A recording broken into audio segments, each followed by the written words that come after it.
Right.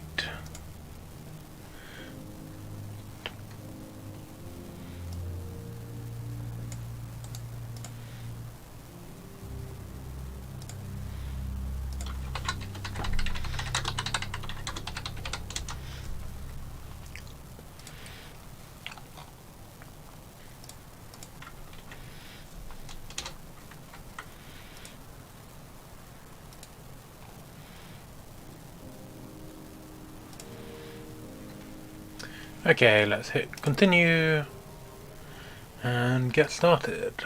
What are we doing today? I've forgotten what we were doing yesterday. We didn't stop New Winchester, did we? We did. Oh yes, we went and did something silly.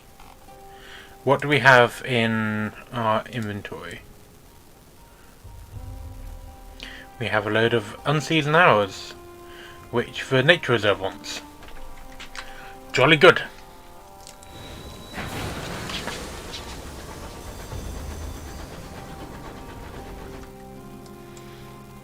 So, obvious first stop, we're going to the nature reserve.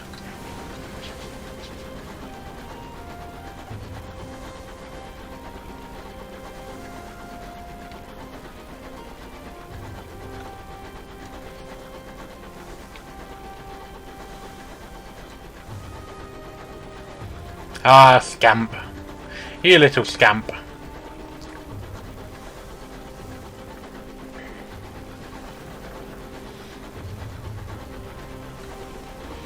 Oh no, Fatalities is doing well in the war. This is very bad. Because I've seen their driving.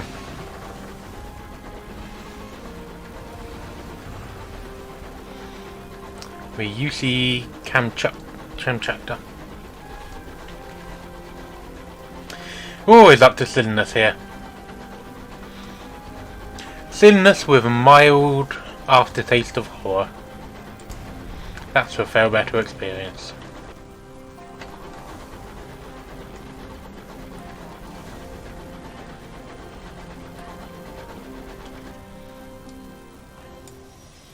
Lustrum must be over here.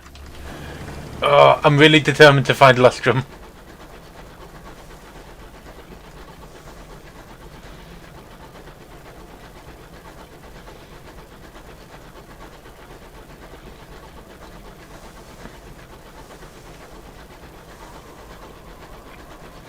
Yeah, lots of hours.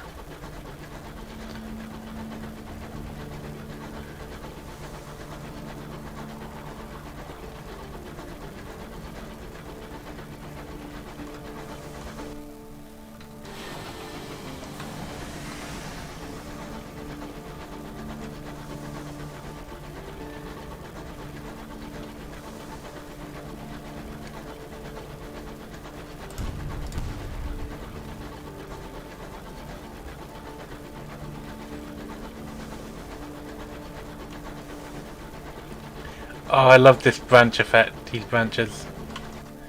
So creepy. So good. Huh, we haven't actually gone that far south from a nature reserve. But no, we'll focus. Stay on target, heading to Lustrum. Let Peter and Stainwell's nature reserve.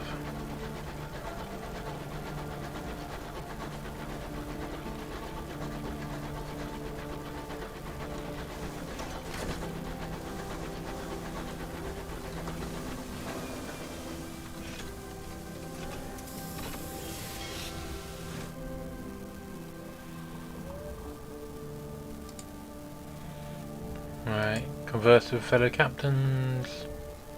Ah, that doesn't give us any information. New information.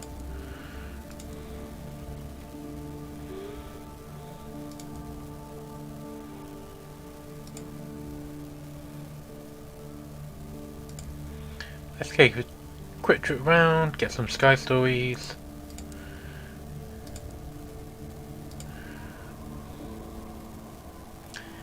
Inquire about...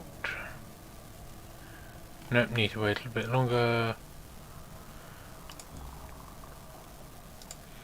Where can I... get a port. Oh, do I already have a port that I need to hand in? Okay, that makes sense. In the meantime, we will sell 5 hours and we get another worldly artifact and 150 experience. Ooh, bronzewood. Yes, we will be buying bronzewood. Let's go for supplies.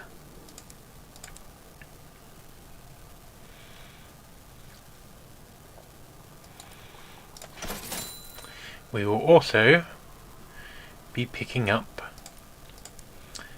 our supplies. Nothing else that we want. Okay. So let's head up to Salami's Fall and go that way. Ooh, I'm pretty sure that's where our last captain died. Possibly. Actually, no, maybe not. We'll see.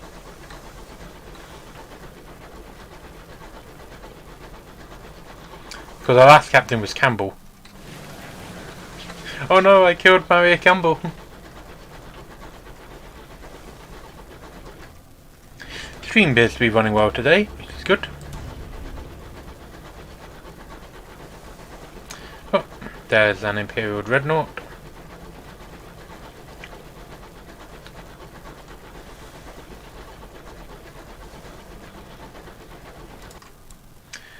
What are my stats like?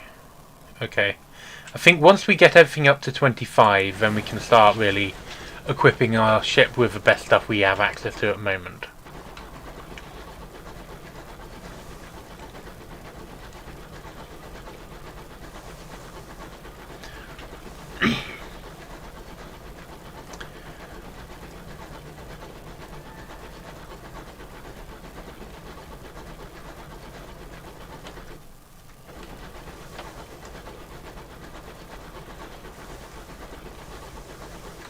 Ooh. We have a debt to repay.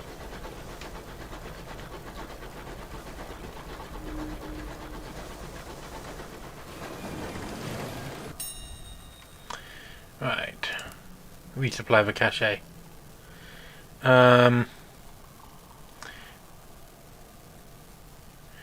Restock it with supplies. And we've paid off our debt.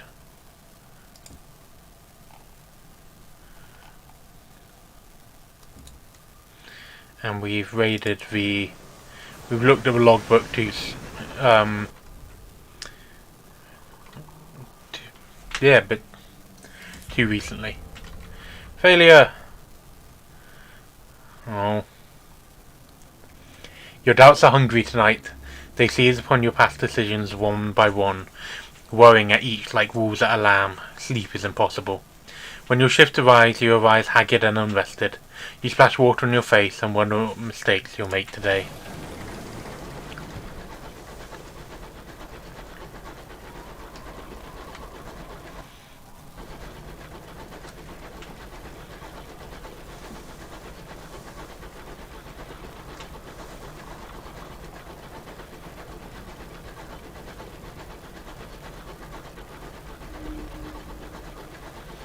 Terror stalks through the locomotive. The princess sits in the unlit gallery, her teeth white in the dark. Invigorating, isn't it? She whispers. Not really, but you do you, lady. You do you.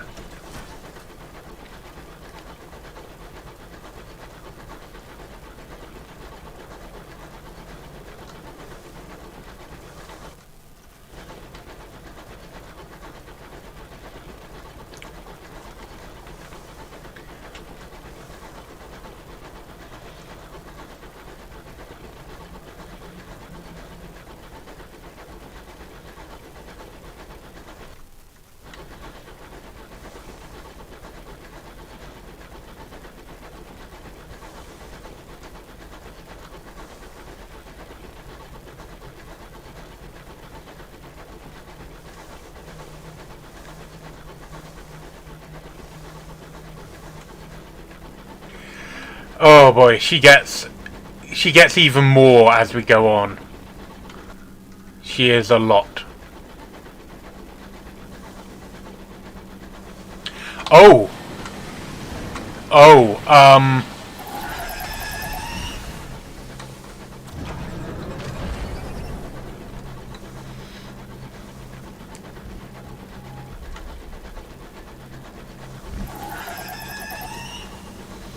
well, you move quickly, don't you?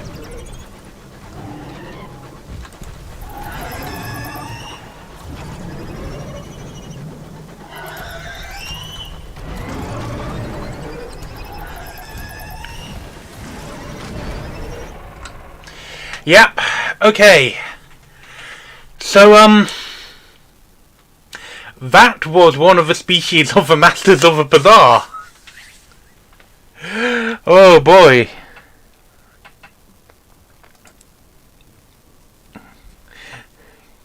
Captain number 2, please. Oh, the good news is we keep our better gun, and we keep quite a lot of sovereigns.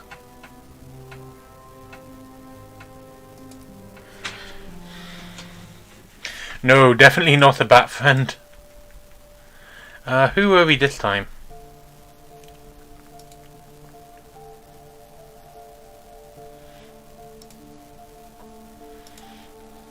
I think we were a Zayla who came across the corpse, and I think we explored.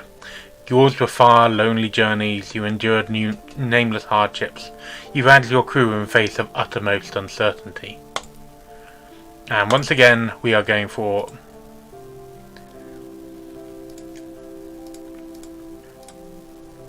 the secret.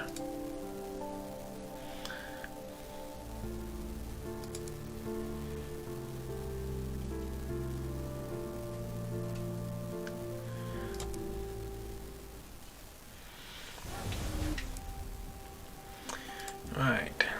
Take a facet. Worse things happen at sea, yes. The sea does not forgive, it did not forgive you. The undersea demands a price for all who sail her. What do they demand from you?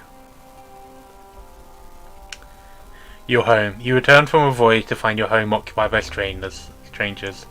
You knew their names and their faces, but the place they once held in your heart had been filled by the sea.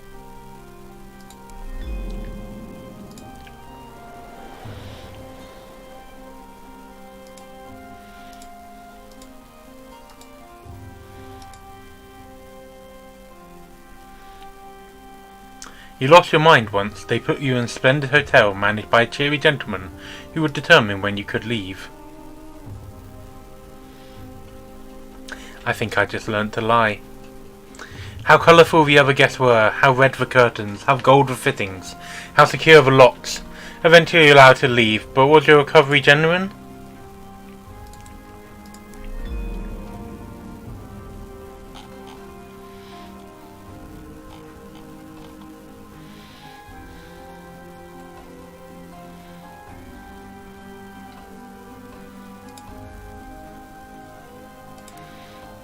Okay, let's grab all the basic stuff. An earnest mariner. You and she served aboard the Pimpernel, sailing with dark undersea from Port Caroline to Wither, from the Iron Republic to Vanderbilt. That's not actually that much. That's just going up and down the same coast as Fallen London was on. The two of you served under several captains before saving enough to seek captaincies of your own. You kept in touch, leaving messages for each other in twinkling ports scattered across the sea, and meeting occasionally in London to share stories of narrow escapes. The sky was a new sea to her. When she arrived in heaven, she immediately bought a locomotive and set out again. She is captain of the Azrael, and associates with a group of seasoned captains, blah blah blah. Yep. Right, come aboard, incautious driver. You're always helpful. Well, quite often you're not helpful, but mechanically you're always helpful. We're going to explore the city. Respond to a distress call. Yeah, grab the filmmaker. Grab the Panickety Factor. Visit Promise of Days. Introduce myself to the seasoned captains. Inquire after the earnest mariner. Get the letter. We've already done this twice, so I'm not putting that in. Okay. Magdalene's wants 3 sacks of verdant seeds. That's very good.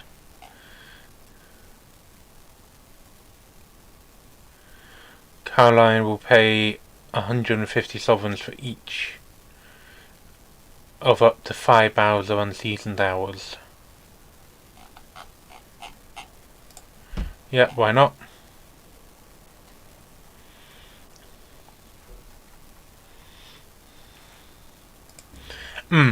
I think it's because you can just ignore the tutorial bits because it's all text.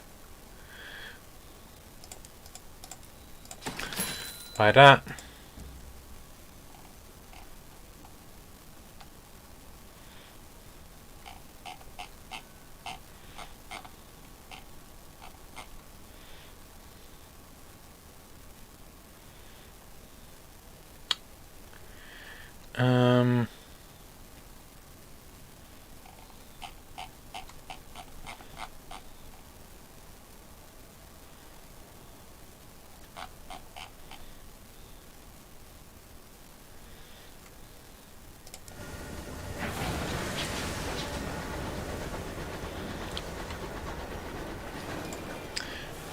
I accidentally pressed the Windows key instead of Tab, which is what I meant to do. Right. Okay, we go up to Port Avon to buy some seeds, and down to Magdalene's. Standard run. I'm going to check out this dark spot, because I have a feeling the circus might be in there somewhere. So, we'll go to Port Avon, then check that out.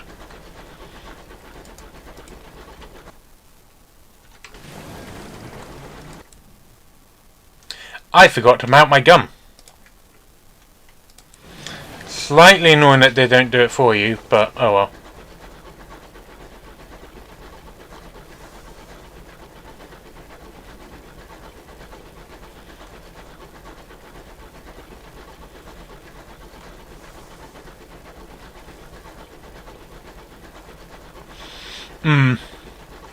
I know, I find it not too bad because once you get a captain kind of really up and running, they tend to last quite a while. And then at the moment it's quite easy to remember what I've done because there's just not that much to do so far.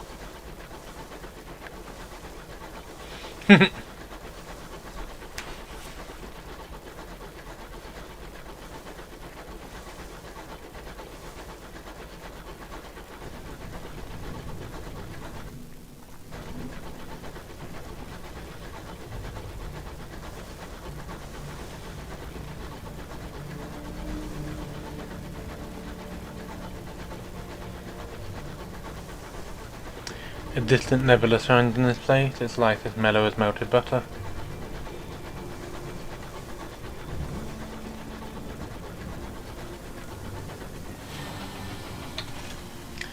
Okay, here's Port Avon.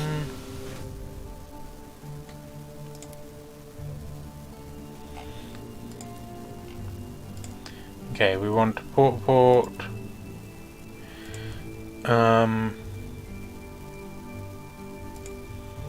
We haven't recruited him yet. Let's offer him a berth. He's repentant. There can be no harm. He's looking for passage. He claims to be useful. He doesn't ask where you're headed. He has very little luggage. A single satchel of books and a folded greatcoat appear to be his only personal effects. His manner is calm, almost pedantic, as he negotiates his duty and his pay. But you have a sense that he urgently wants to be out of Port Avon.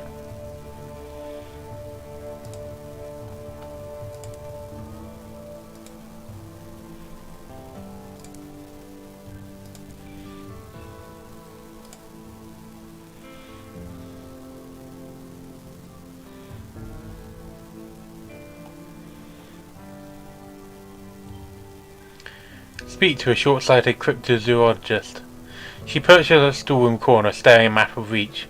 I could have... no, must have taken the wrong connection at New Winchester.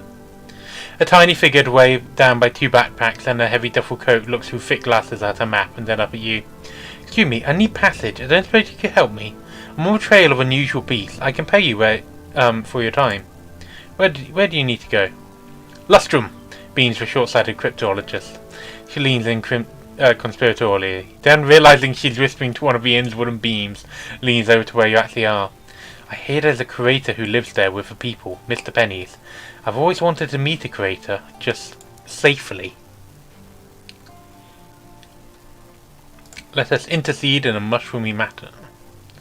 The pub is out of Scrumpy. The barman makes a creature a cross between a mushroom and a jellyfish. It sways at the seats in the bar. Who does this creature belong to? Bellows a man, fuchsia with rage. The blame gun he points at is a grizzled member of his species, most of whom were left behind in the Nerf. The fuchsia gentleman roars in fury. Between bellows, the truth emerges.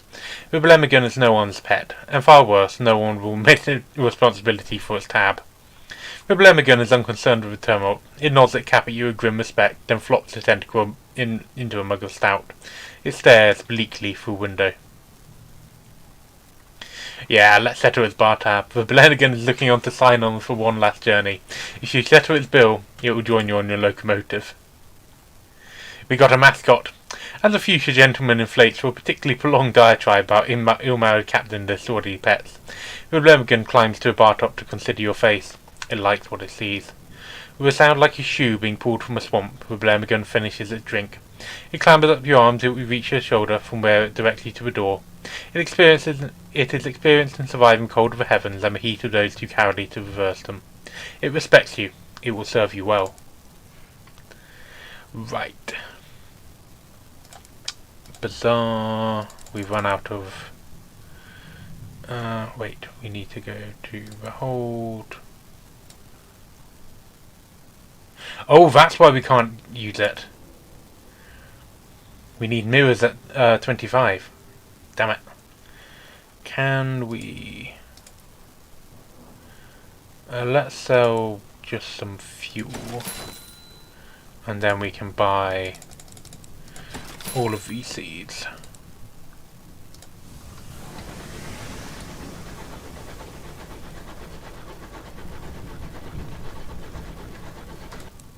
What is our mirrors looking like? 15. Okay.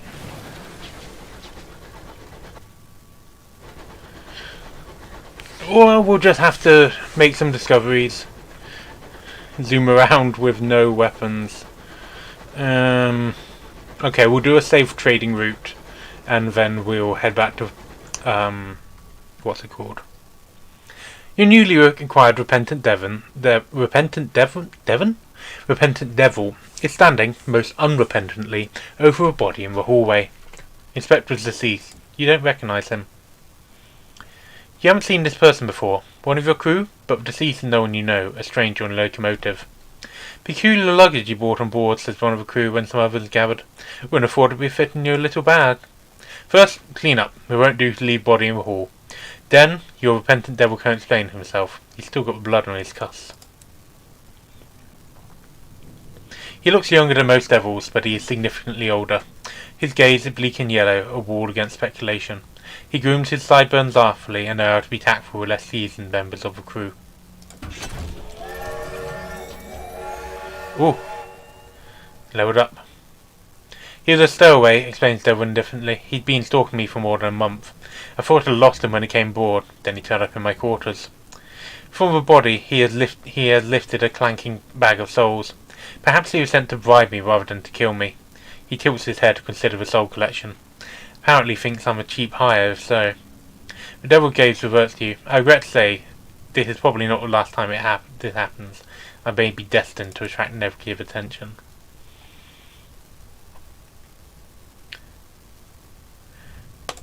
Listen to his suggestion. He laughs with reproach. Oh, a dear, a little obvious perhaps. He gazes and mews and flickers with intensity. Another idea that might be beneficial for us both. I'd like to improve the lives of the workers at the Home Office on the Abbott Horizon, if you don't mind permitting me a little shore leave. Okay. But we have leveled up, so let's take a facet.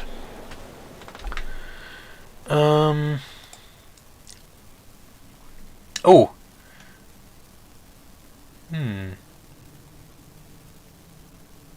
A lost love. Love, the gradual erosion of that which separates you from someone else.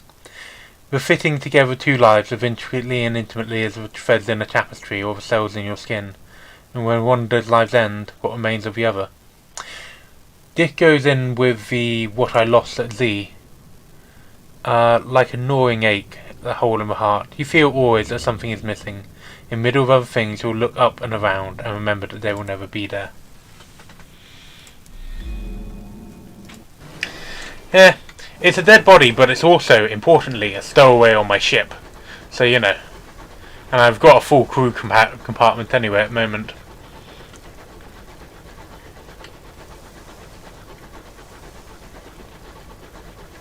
Well, that's not at all worrying. Needs butchery. Captain, there's good eating on a partner reel.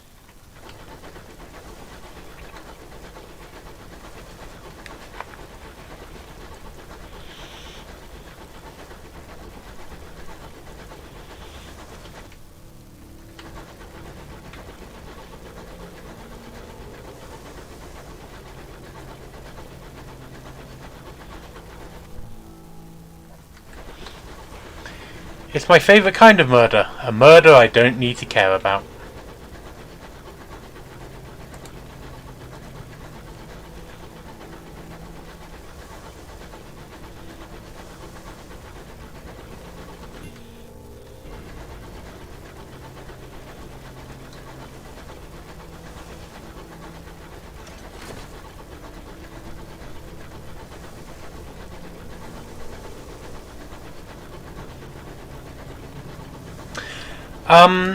So currently we only have one auxiliary slot, which is where the enhancements go.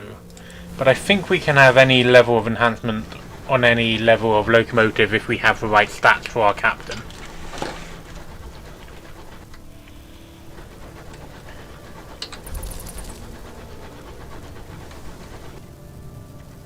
Ooh! Okay, didn't find the circus, but we did find Traitor's Wood.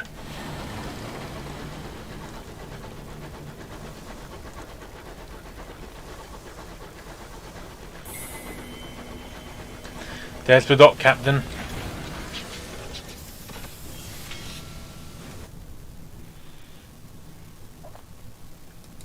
The wood's edge.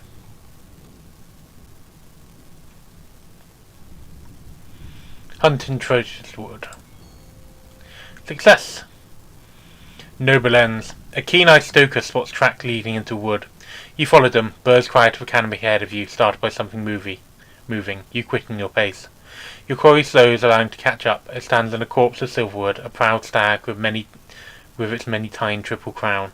Its majesty does not spare your bullets. It takes 5 people to carry it back to your engine. That's useful for oh god, what's it called? That thing we're doing.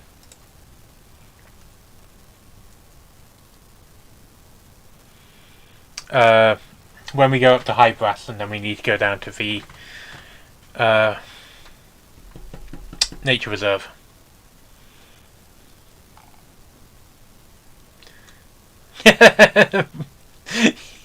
If you have a science academic background, you can have them questioned. 3 figures draped in scholar's robe huddle around a campfire. They're arguing around King's. A banner of Somerset, London's most respectable college, gleams in the firelight. As you approach, the discussion dies. One of the scholar, a woman with first expression, stands up. Only scholar should be here. Are you one? No, you're not, but have some supplies. Students of the grave. The vituperative classicist compares your offerings to burnt toast and rain tea they've been suffering on. Well, right, I suppose. The woman is a vituperative classicist. Her companion's a dismal paleographer, a forlorn young man, and a feckless theologian, a handsome youth with an easy smile. They explain that they are here to enter the regent's grave, where they believe a sleeping king lies buried. They do not agree as to the king's identity. Unfortunately, the college has cut our funding, the Catholic explains. Speak to us if you'd be interested in helping. How can I help? Your inquiry induces a rare spirit of cooperation among scholars. The last expedition into Wood has found a document written with correspondence. It contains directions to a place called the Stuart's Font, the theologian explains. Alas, that was all that's needed to break their alliance. The paleographer begins to argue that the steward was chief position in Charlemagne's household. The classics make pointed reference to Inanna's husband. The theologian smiles forced. If he could find a font, it would be an immense boon to our work. There is the sputters of presentation. Our work. I don't feel like reading out all the student stuff, and I don't think we have the stats needed to do stuff. Let's write a report. The forest rises behind the station where a few tents have been set up. What might be an owl calls from somewhere in the wood. In the far distance, a great stone barrow rises over trees. The glade and oasis of wildflowers and sleep meadow field of mist or growing trees. It where captains meet to do business and bring their ventures in wood to conclusion. Outside the Somerset camp, the great forest of bronze trees have gone untouched by human hands. Voices sound in the depths of woods, forlorn and far away. The wood is vast and vastly lonely. Explore the glade. Far, far away. There is no one here at present, but there are signs of recent passage. A discarded set of cups from some clandestine picnic. Loose paper, hurriedly torn from notebook, a few bullets and scorched glass. People come to the glade to conduct meetings, at neutral ground, and a place to think, secluded from the watchful gaze of the high wilderness.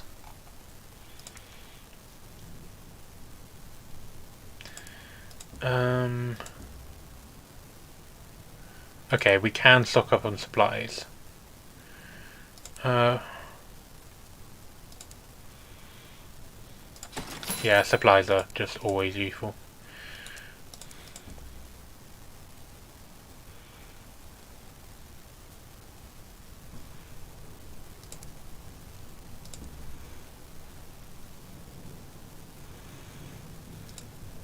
Somerset camp. Nope. Woodland. Nope. Already done stuff there. Okay, we're moving on. I think we're going up to Hydrus now. Which might be a bad idea, but let's do it.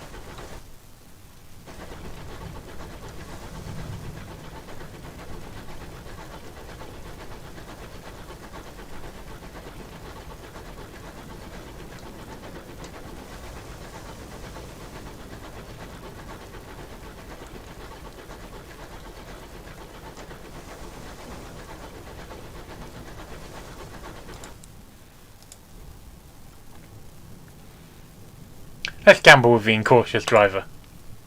Rumours not for you intended for your ears suggest the driver is running an illicit poker game in the hold. You enter the hold and find the game well underway. The driver sits cross-legged in front of a pile of freshly won sovereigns and 3 newly impoverished members of the crew. A stoker angrily throws in an expensive-looking watch on a pile of winnings and departs in a fury. The driver looks up. "A minister, dare to make a wage?" The driver deals with card stream players. The cook and the crewman whose name you can't place at the moment watch each other with barely disguised suspicion. Behind you a small crowd gathers to see their captain's coin. Hey!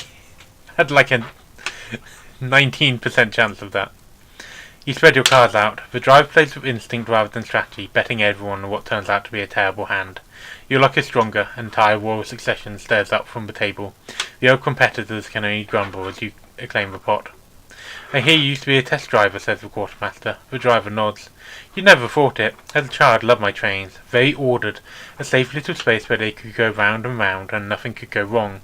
It was only after the crash that I realised I needed more. I suppose surviving that taught me there's more to living than simply being alive. Another round?" I'm going to let the game continue.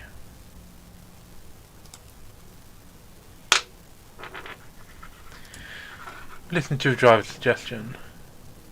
Rated at the Royal Society. Okay, when they get to settlement, they'll take some races.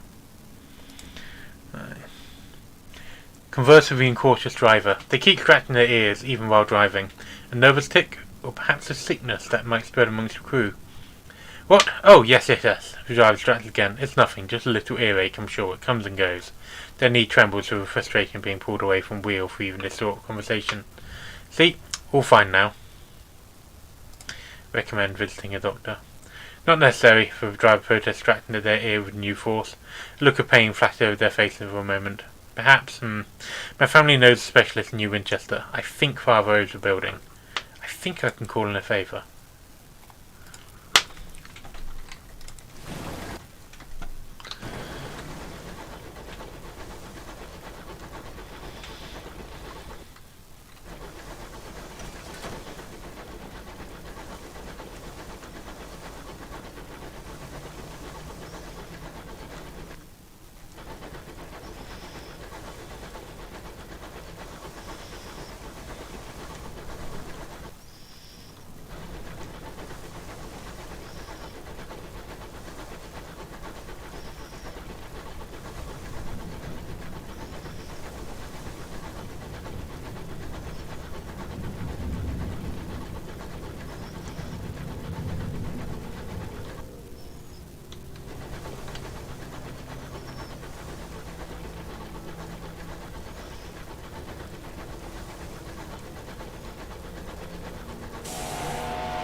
Okay, so our next challenge is avoid this marauder. And also check out this bit, because the circus has to be around here somewhere.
Send out my scout.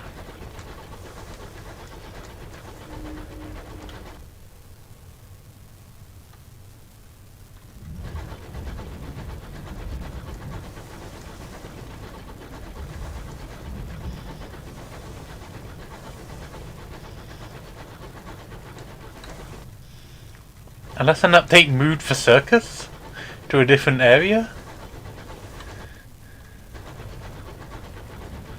Indeed, skies are crowded, but my driving skills are improving because I dodge around them like a champ. Like a Machamp, in fact.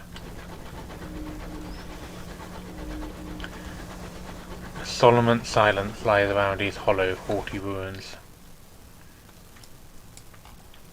Playing fair weather games can make you feel like you need to keep a thesaurus on standby.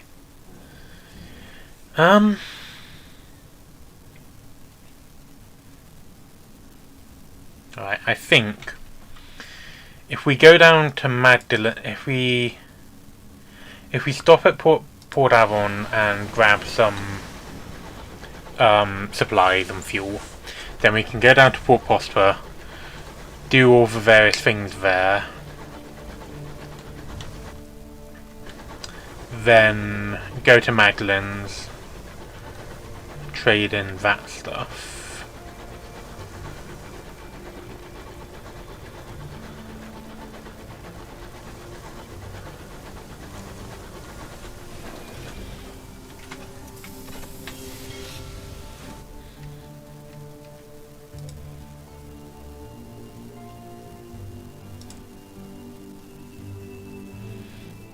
Right, we've got some cheap fuel. Oh well. What do we have in our inventory?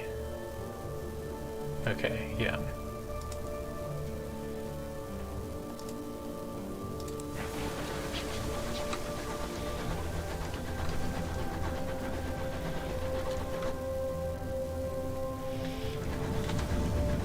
I'm not sure we actually have anything that we need to do in Port Prosper at the moment.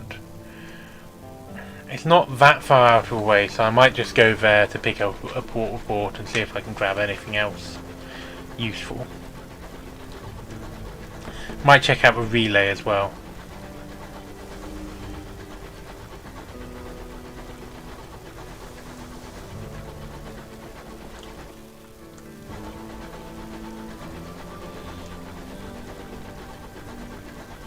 And if nothing else, we can get some we can probably stock up on supplies there as well, so no bad thing.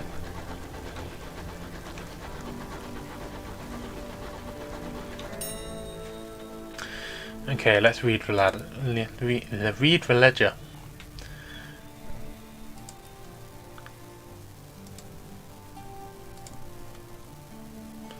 Leave. This place was a folly.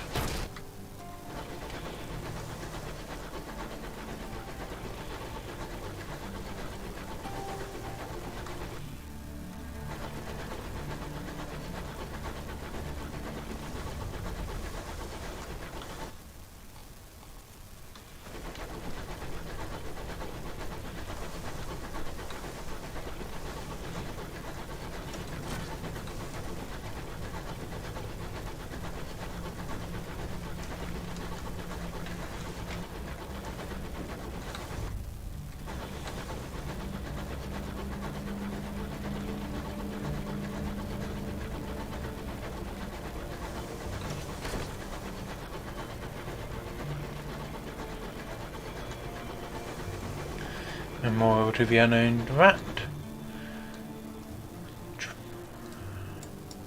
Very nice. Dropping my terror.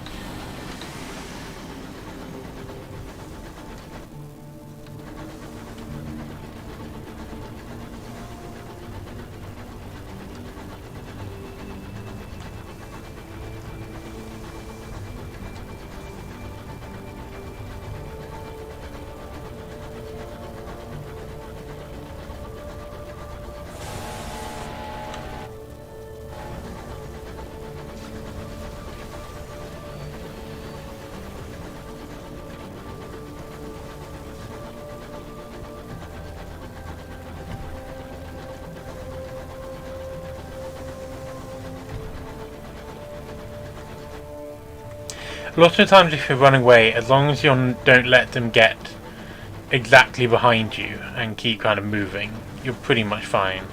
Particularly with those straight ahead weapons.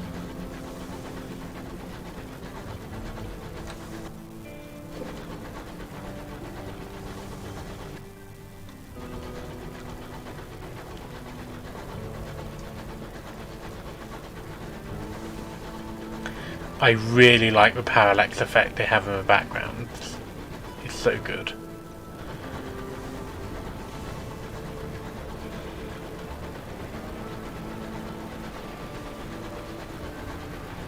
The bridge clock climbs twice quickly. This close to the Isambard line. Time is devious.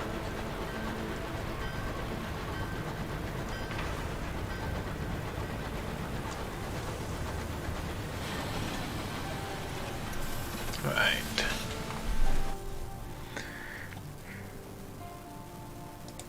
Oh.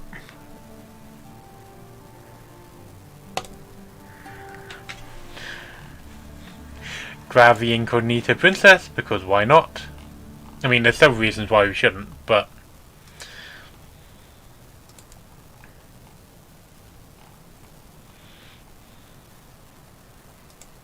Visit Winwood Company.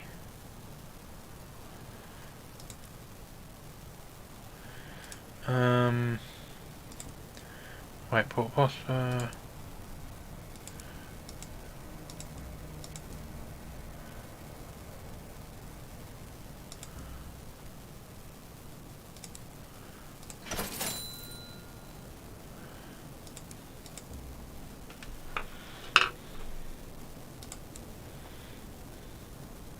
Wait, with the bonus, do I have enough?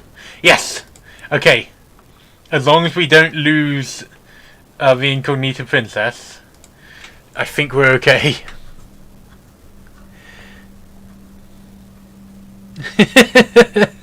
From a tear-crested brow downwards, there's nothing about the incognito princess that is not incandescent. She is like the sun, and about as dangerous to anything in the vicinity. Wherever the princess goes, she looks around with a surplus of curiosity and a complete lack of care. Prudmademoiselle is a fit confidant. While she seems incapable of discerning between the two, the incognito princess seems intrigued by any mention of daring do and abyssal horror. So I need the Sky Story to start that. Prodigy Blemmigan, your focus elsewhere. You should have started it. Just see your hand closed on Blemmigan, it reaches tender out and gently bats your arm away. None of that it conveys. It hasn't even turned to face you. I just got out. I just got sassed by a Blemmigan. Never a captain's finest hour when that happens, I feel.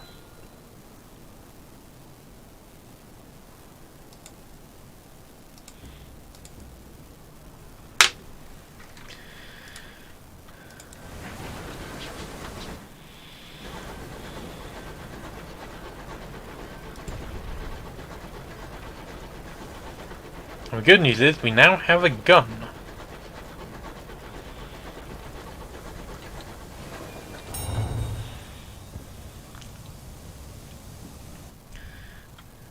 Okay. We have the travel permits.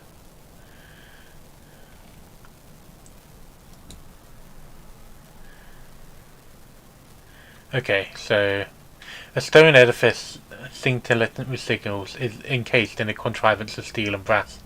This is a Sig Jenkins relay, allowing transport via loophole and some cosmic mandate across the sunless ways to a far-flung district of heaven. This one leads to Albion, the half-renewed British Empire, and the seat of her renewed Majesty Queen Victoria.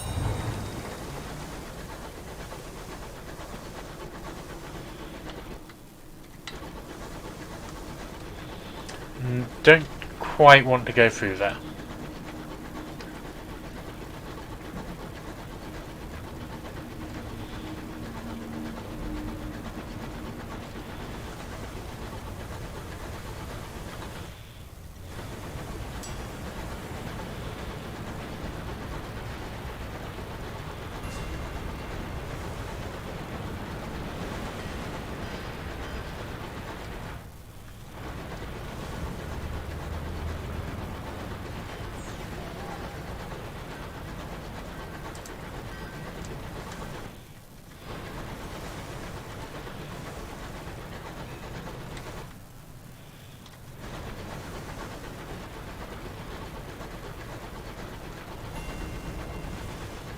Mad Mercy's claim.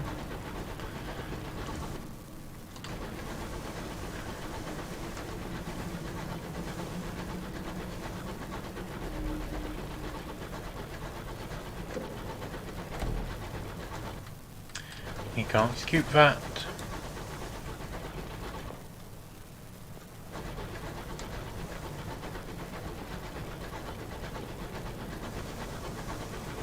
Nor can we scoop that. Okay.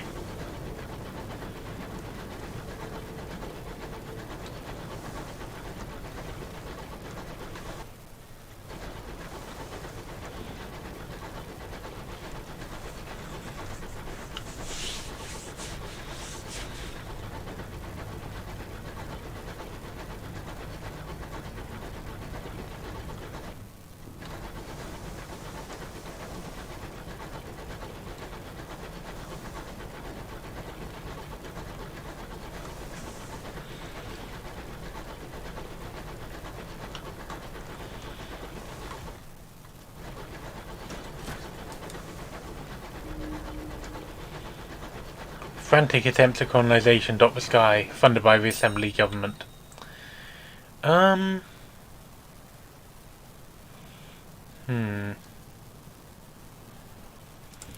Let's trade our munitions for bronzewood, because we definitely have something that wants bronzewood at the Port Prosper.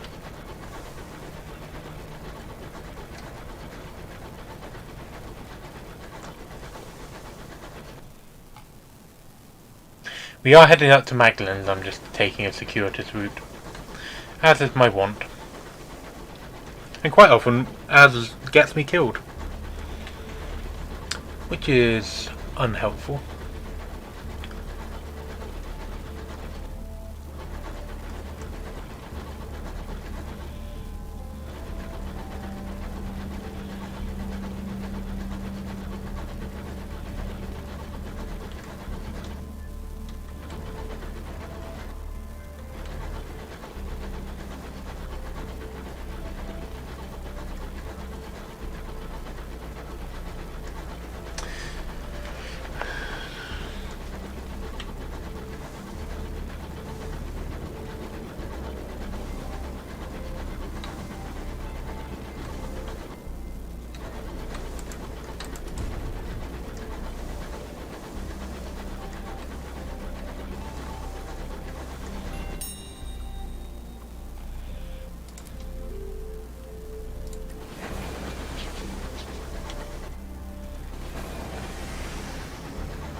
So we're the signal boxes, and we've been there too soon to get a story out of it.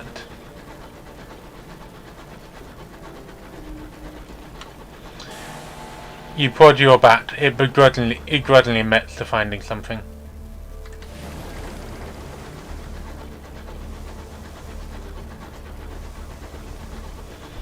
I'm not going out of my way to fight them.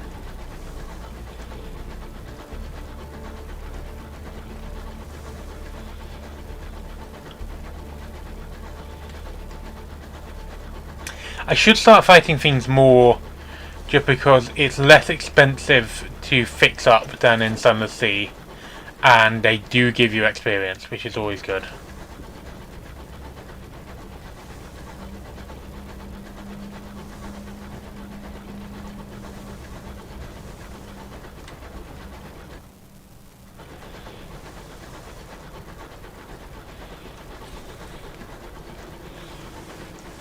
Of course, some things I probably shouldn't fight, but I will anyway, because I'm stubborn.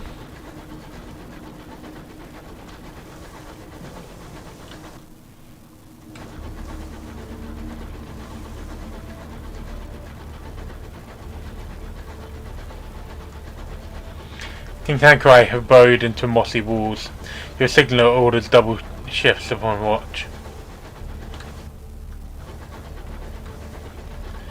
ID mining.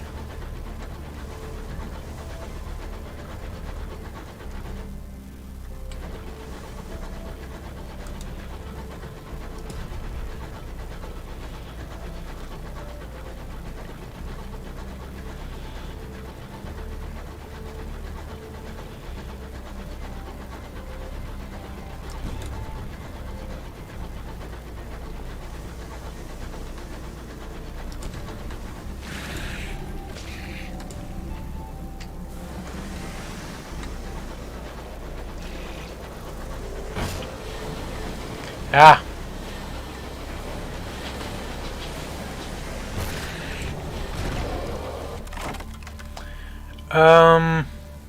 Let's disperse the rubble. Drop some terror. I mainly killed that Cantanquerai for the XP, to be honest.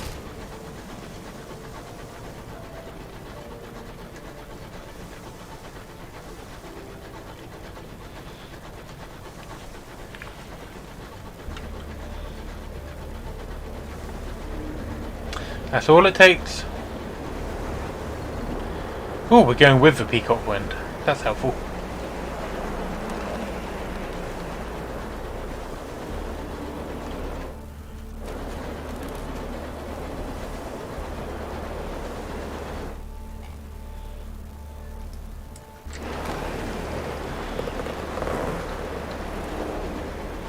Ah, Magdalene's small comforts for simple minds. Repentant devil smiles blandly.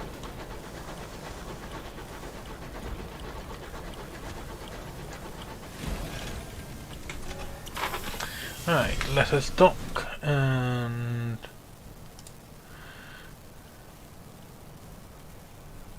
Speak with Watcher by the station. Oh, okay. There's delivery. Special delivery from London, so you can pick that up. Right to port. Right. They want receipts. Got some experience points. A spifferer is an unlicensed dealer in souls. This one has a perpetual sniffle. He finds a quiet corner to show you a sample of grubby bottles. Wispy shaped coil inside. See, he sniffs. Fine as porcelain. I swear as every one of them was teetotal or church going.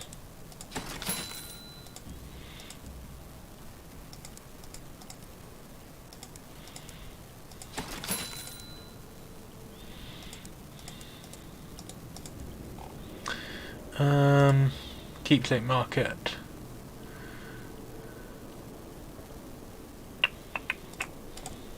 Let's while away the time of other captains to drop our terror, given that we're going to head up to Hybris. That seems like a good plan.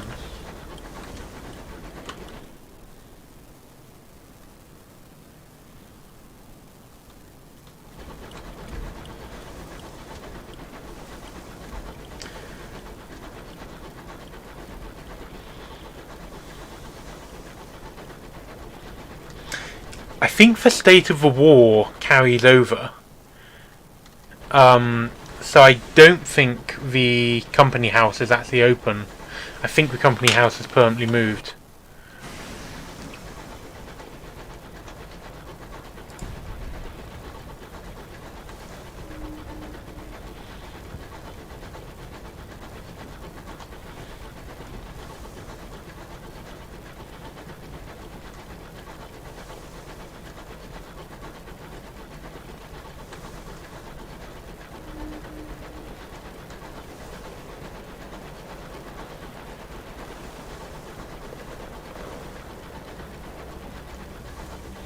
I love the incautious driver.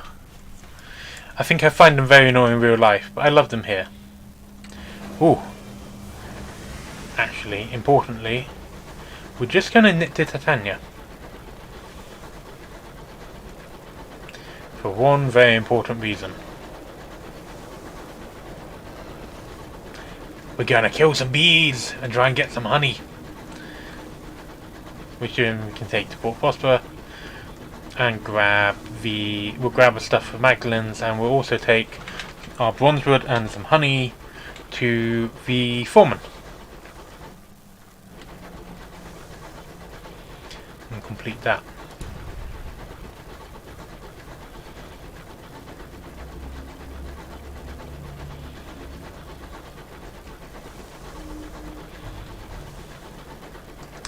A buzzing sound in the air. The repentant devil is restless. Titania always called them.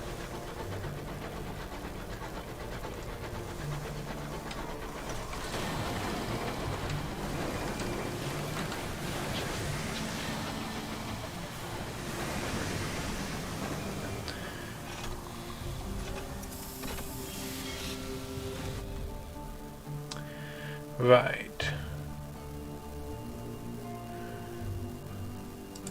Tending an art expedition. Titania's largest petal hums with activity. The melancholy poet, rhapsodic mayor, and stone-faced sculpture have brought their best students together to showcase their work. They stand at a respectful distance, glaring at each other. Basking in culture. You spend several pleasant hours surrounded by art, much of it painted with pigments sourced from Reach's unique flora and inspired by the cloister bees. Once the visitors moved away, however, they immediately launched into the lengthy diatribe of many ways they could have done better. Right. We're going right to Port. Explore Titania. Return to it later, see how it's going. Porphyry font. Okay, we can trade stuff in here for stuff.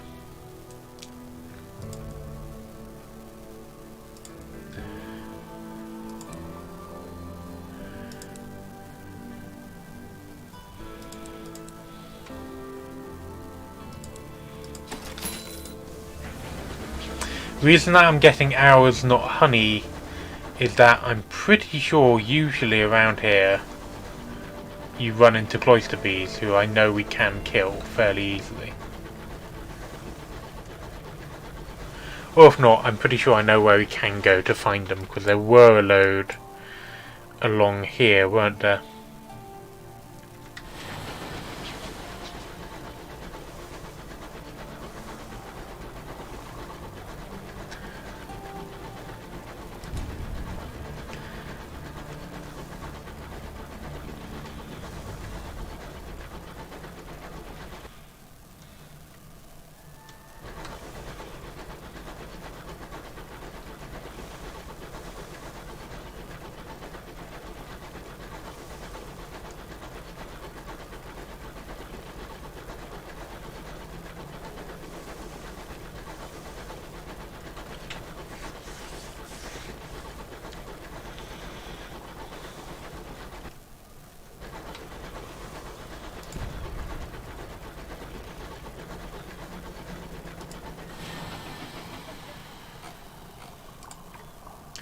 So, I'm just...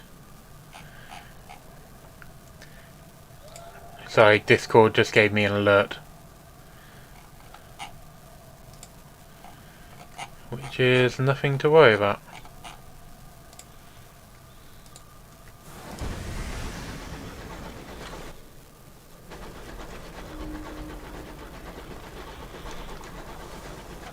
The undergrowth draws in. The calls of the unknown, gargantuan beasts rack your engine. Hear and reach run wild.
"16th of September, 1905.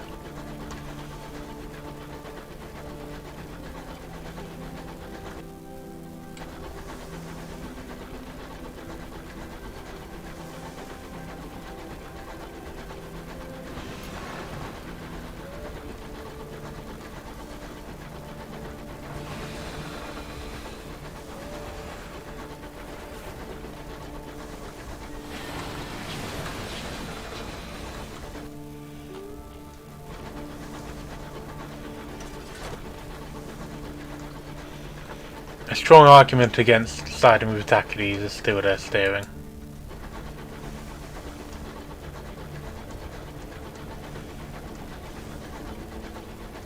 The taste of smog, the sound of iron on iron, we are home.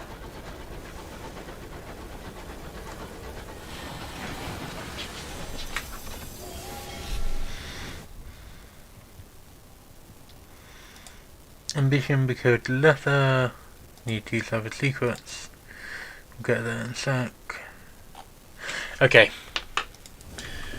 Change of plan. We're just dropping off port supports first, because I'm pretty sure we have enough that we will get 2 salvage secrets from the favour, and then we can get the letter going.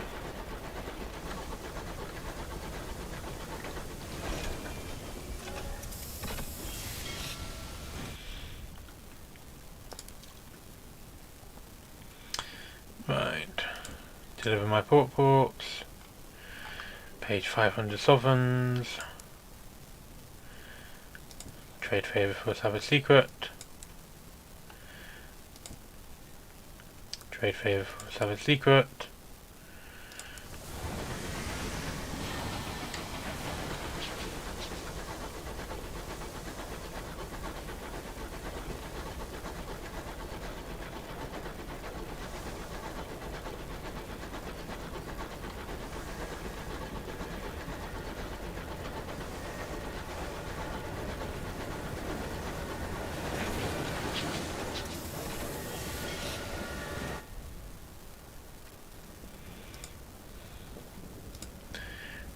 Decoder, hidden message. The stars are dying.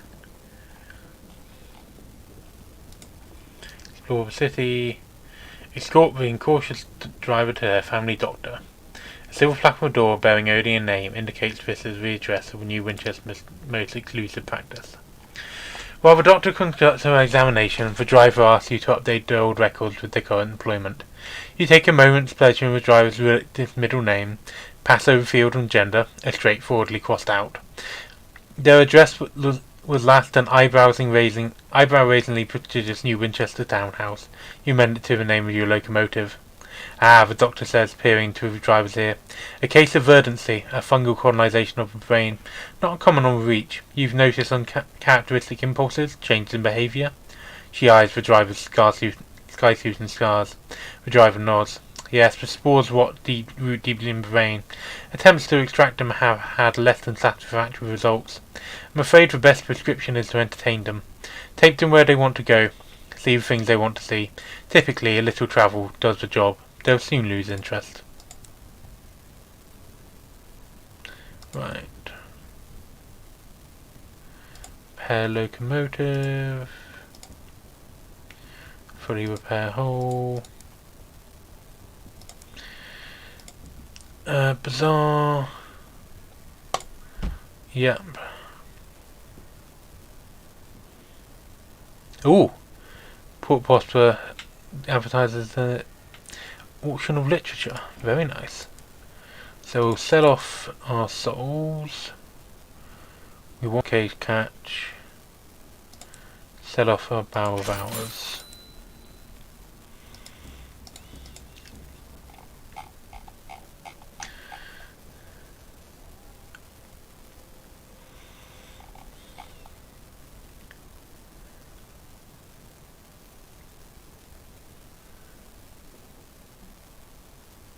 A solid workhouse of an engine, courtesy of a Crown and Misery company. Sober and reliable, like a third favourite aunt in a crisis. I'm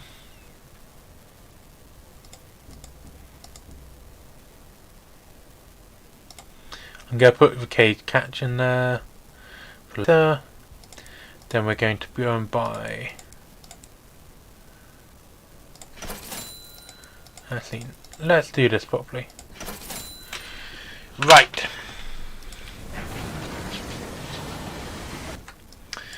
So then, our new bunch of tasks are as follows. We go over to this bit over here that doesn't really have a name. We find some cloister bees. We kill them. We get their honey. We go down to Port Prosper. We trade in the honey and the ironwood, the bronzewood even. Then we get a load of literature and we get the stuff from Magdalen's from the array. Then we go to Magdalen's, drop it off. Then we stop at New Winchester for a bit of a pick me up. Then we go up to Traitor's Wood to drop off the literature. Then we go to Hypus. Everyone clear on the plan? For a possibly very silly plan.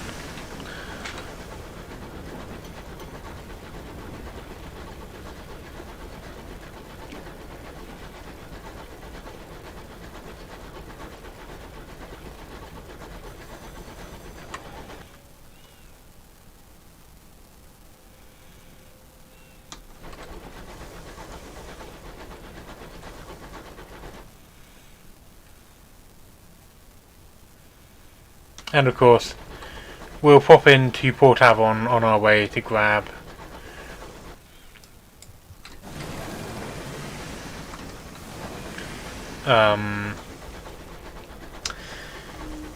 Port, that's what they're called. Oh, I'm forgetting a lot of things today. Oh, sleepy.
Let's dock.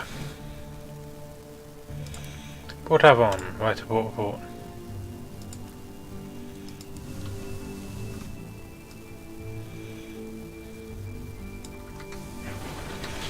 Wait, we'll just check if there's any bargains here at the moment.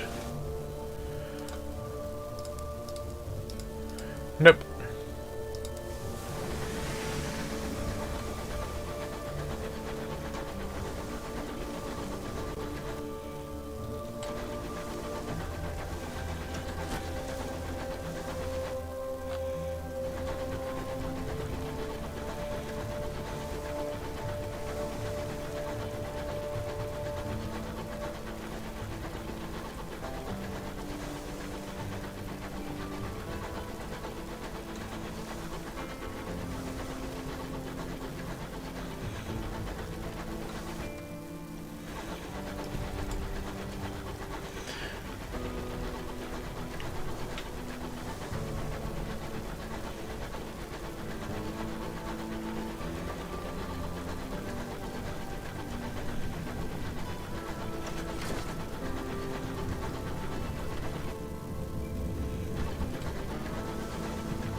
Alright, I think we have to...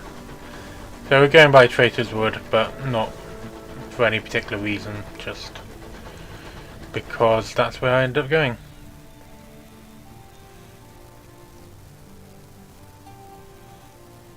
Let's succumb and write.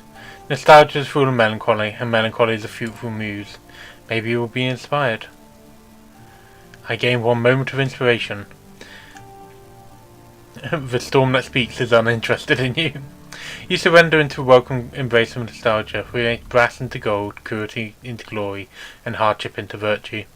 Stewed in melancholy, you begin to write. By the night's end, you produce a dozen stormy, opulent stanzas on the loneliness of the sky. It's no "this lime tree bower my prison," but it will do.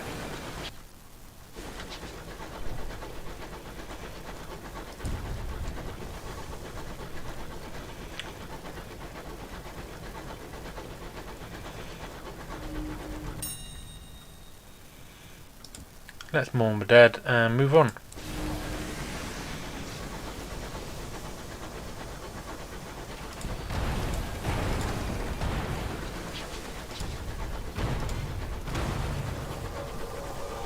That was easy. Loot the hold! A solid crate. I have now got a carefully packed crate of munitions. A gunner sniffs just before the lead is wrenched open. Gunpowder, they assert. This will assume responsibility for the opening. Once the lid has been carefully prized off, the case's gleaming arsenal of ammunition, sealed powders, and callous weaponry is laid bare. This will fetch a handsome price. The heavens do not lack for murderers.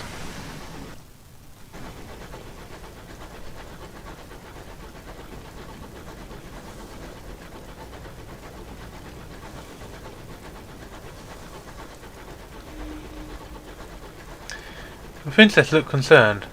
Why would you name a wood after a traitor? A sewer, maybe. Ah, where's your sense of adventure, princess?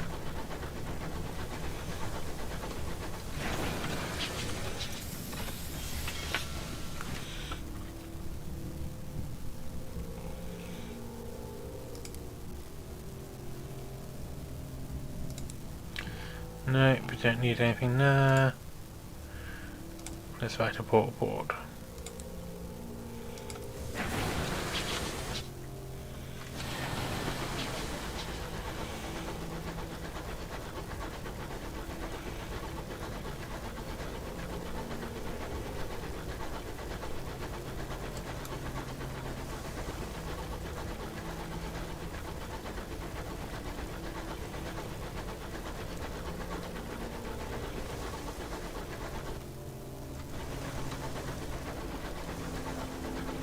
Oh, I forgot about that.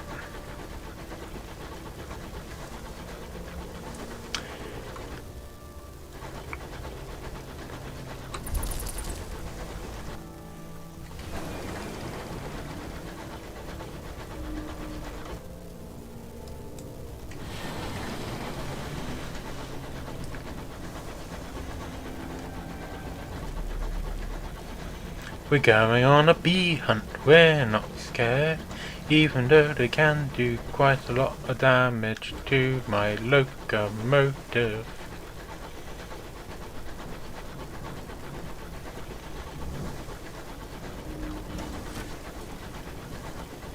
The falls cascade through the sky, alit with all the hues of heaven.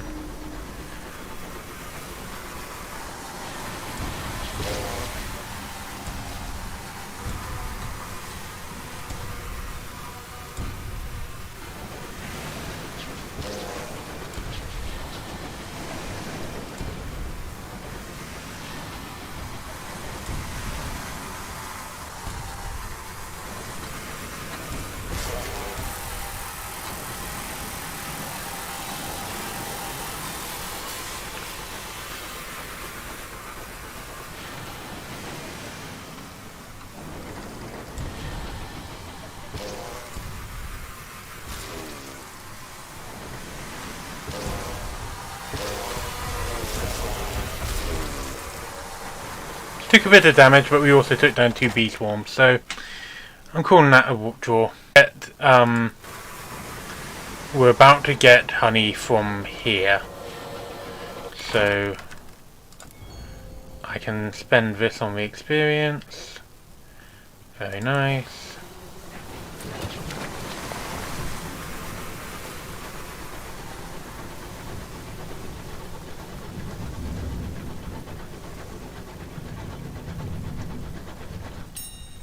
Regent's Tears.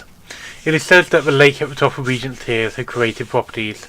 This rumour goes largely unconfirmed. The ground by the lakes is too boggy to land a locomotive.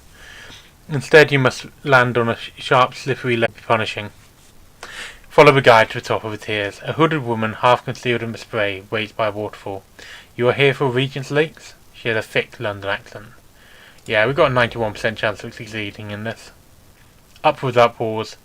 The woman leaps from ledge to foothold. She is sure-footed, apparently oblivious to the thundering roar of waterfalls. It is treacherous work to keep up with her. When you finally reach the top, you help each other over the edge. She is crying. She has wept endlessly for years. The tears run down grooves in her cheeks that have been worn there by the constant weeping. She gestures towards the water. Welcome, baby. Regent's Lake will nourish you. The view from top of Tears is dizzying. The forest is so large and you are so high that all perspective is lost. Only your locomotive, small as a matchbox, breaks the illusion of a mossy meadow inches from your feet. You step back from the drop and turn to the lake. It is huge. You cannot make out any details of its far shore. Steam rises sluggishly from the surface. The water is warm. Yeah, I immerse myself. Oh no! I failed. Peace and noise. The water is hot as a freshly drawn bath. You must ease yourself in slowly. You settle on a flat rock, rest your head off. The constant drum of rushing water drown out even your thoughts. All you can do is paddle gently and look through the steam, out of reach. Emerald green, cathedraled with branches soaring like buttresses. In this moment, there is only beauty, savage, exquisite. And needn't worry about the ascent. It'll be easier than way up.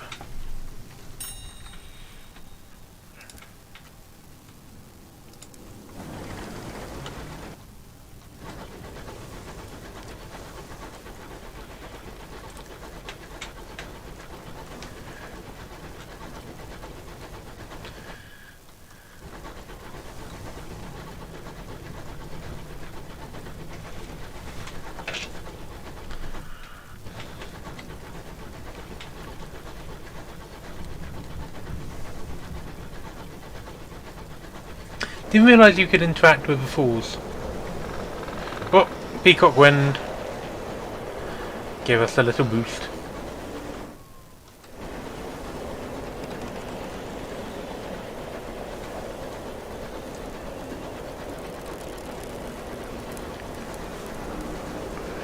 The reach is laden with fungus, white as corpse skin, violet as bruises, red as a wound.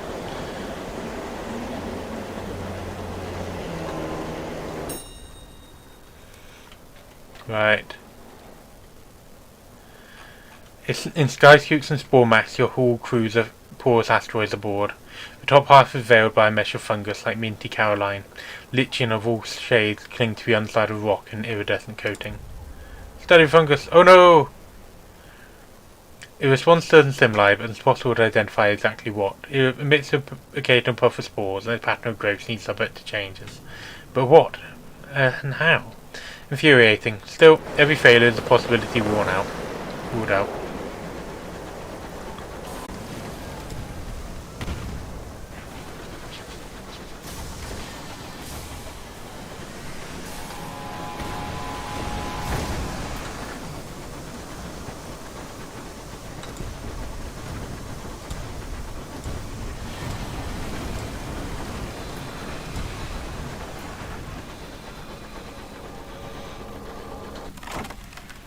Look, behold! A distressingly odoured barrel. Yes! Good old coal.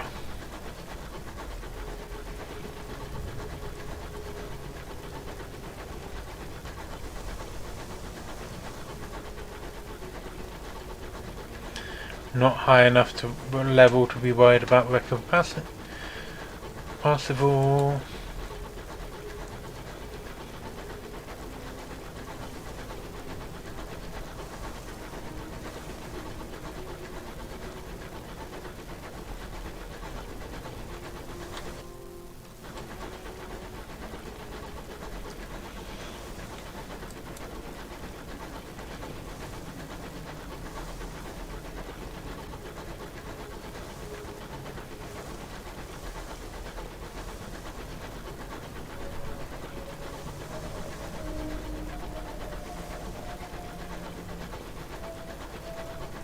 Not really. It stays in the same place. If you're talking about record passable. So it's not particularly unusual to see it twice in the same run if you're going the same places.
Here is Port Prosper.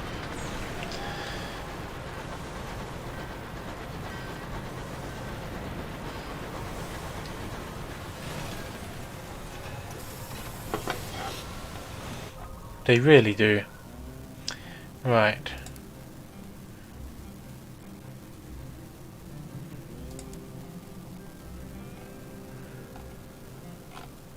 Offer transport to settler. They want to go.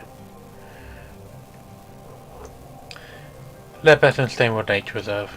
Jolly good. That's easy enough. Deliver materials. A chair from the scaffolding. The foreman beams. An angel bringing gifts. Actually, you point out you'll be needing payment.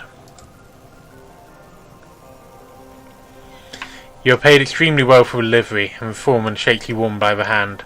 Won't take us no time now, he says with a grin. Maybe we should name the damn clock after you, eh?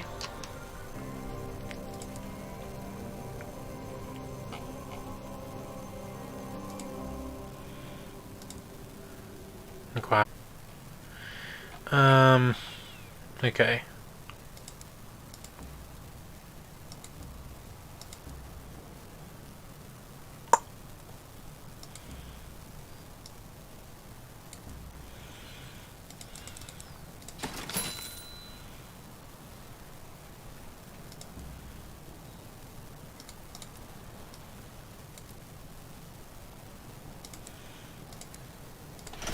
I think we're going to need a inventory slot for the thing we're picking up from the transit relay.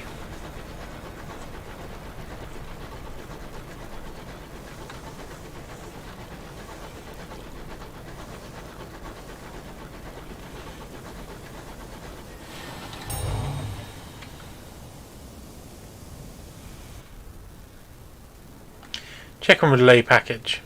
Turns out previous courier was detained for having wrong paperwork. Fortunately, the goods were impounded at this side of the relay.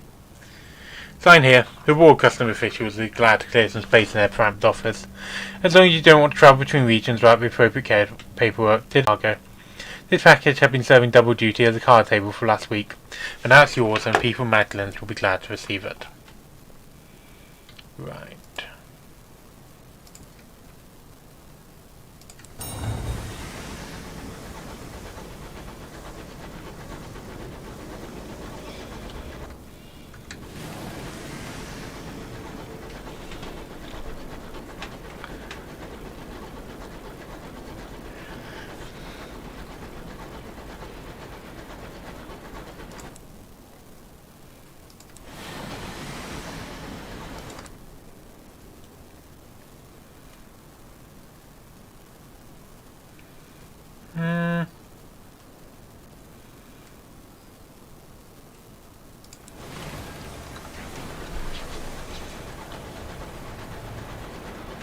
Ideally, for that one, if we can actually find Lustrum, which I'm beginning to doubt exists,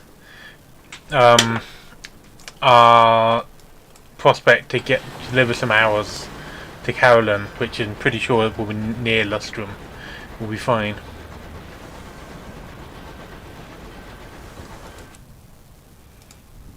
Talk to a chief engineer. Converse with the incautious driver paced back and forth. It must have been a crash in the nature reserve. My father sent me there to create a nice quiet job. I always did love botany, but when they pulled me from wreckage I had new genes to follow. I thought they were mine. Now how can I be sure? A new resolve rushes over their face when they turn back, arms sharp and sparkling with a flicker of emerald. Either way, I know where I have to go. Old Tom's well. Give me a wheel, Captain. I have an appointment to keep.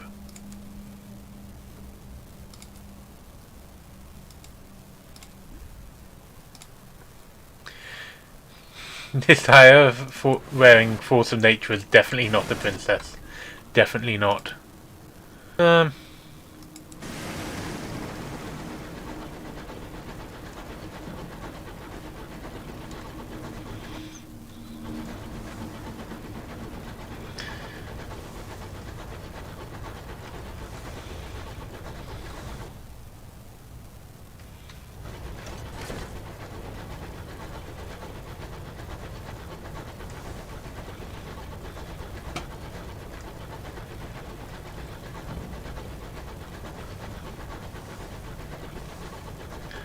Grey Witness.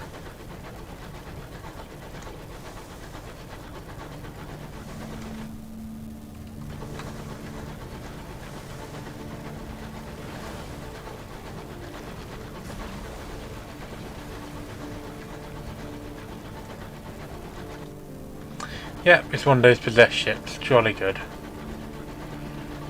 Miners dug deep into this world, disturbing as this gentleman of Cantanquai. The War of Fossils. When settlers arrived in the Reach, miners flocked to this frozen rock, lured by the promise of hours stored in its core. An eruption of Cantanquai had set in its current mangled state. A graveyard stands at the lip of a rock, a memorial and a warning. Leave. This is a bleak place, home only to the dead and Cantanquai that killed them. There is nothing for you here.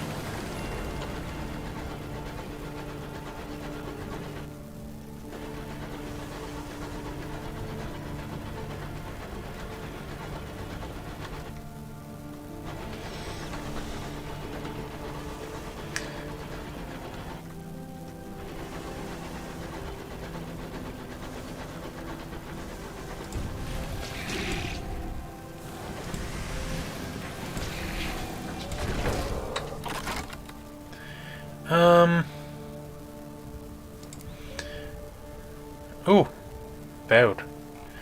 We lost a crew member. Your efforts only yield modest results before a violent shudder racks the beast. Two plates of carbos grind together. A crewman's hand was between them. His scream is thin in the hollows of the sky.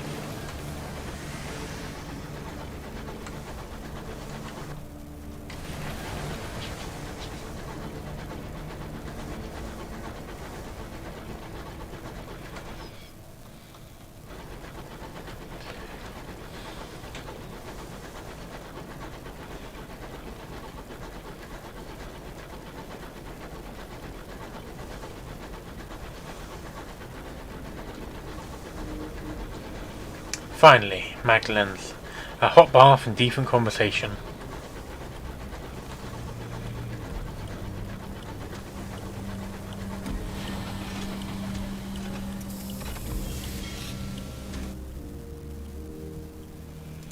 Keepsake market. Ooh. Purchase unlicensed chart. When nurses hand over your new package, warning you not to talk too much about where you acquired it. They add there will be likely more offers like this very soon. Right to port. Deliver with previously impounded goods. Finally, our business, honey. We're almost out. I can't thank you enough, but I can pay you for your troubles.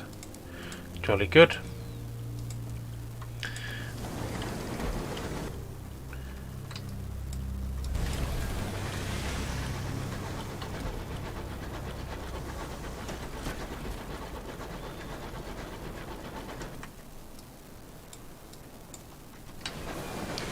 Okay, we're heading up to Titania, then to the nature reserve, drop off our criminal.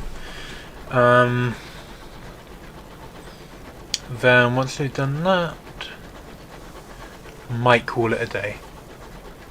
And then tomorrow, whenever I do this again, maybe tomorrow, I don't know, we will do the hyper stuff. If you're watching the future, remember there's various buttons below, such as like, commenting, subscribing. I'm not entirely sure what they do, but I've heard they're important.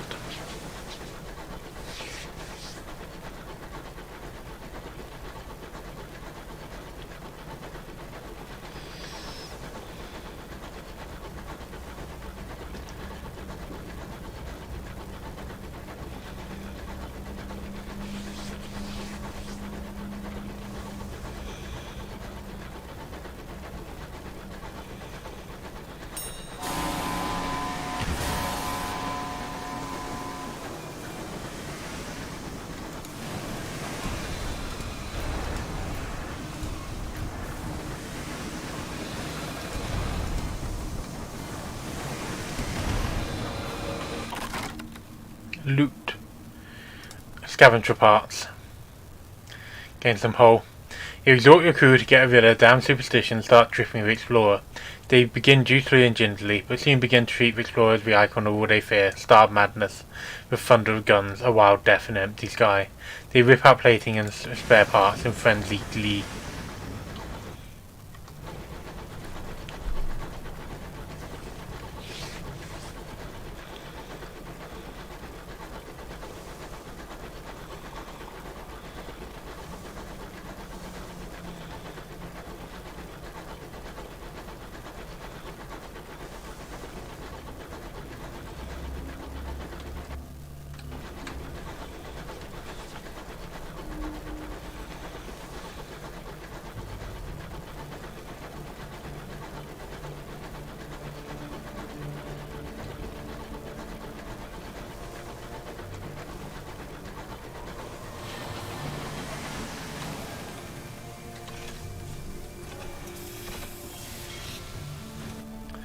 Right. Titania is under siege. Cloister bees flood its streets and petals, refashioning their wings of a drumbeat of apocalypse, and the people feeling panic from their mighty stingers, but there is no safe harbor, no respite. All is lost.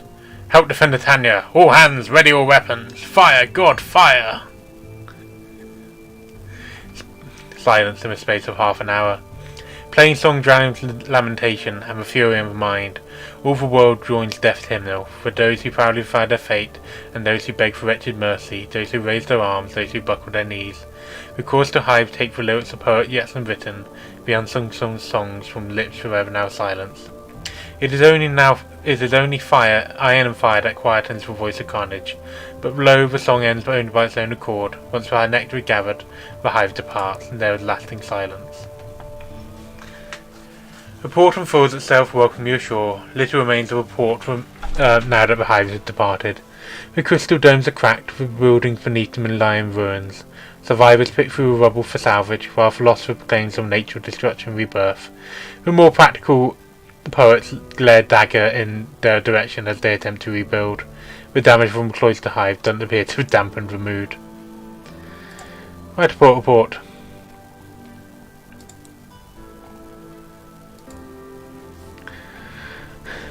The exotic mare looks relieved to see you. Ah, Captain, perhaps you can settle a little matter for us. We've agreed that we need to choose one style and stick to it, but... She sighs, gesturing at her fellow council members for melancholy poet and stone-faced sculpture. Well, we find ourselves at an impasse.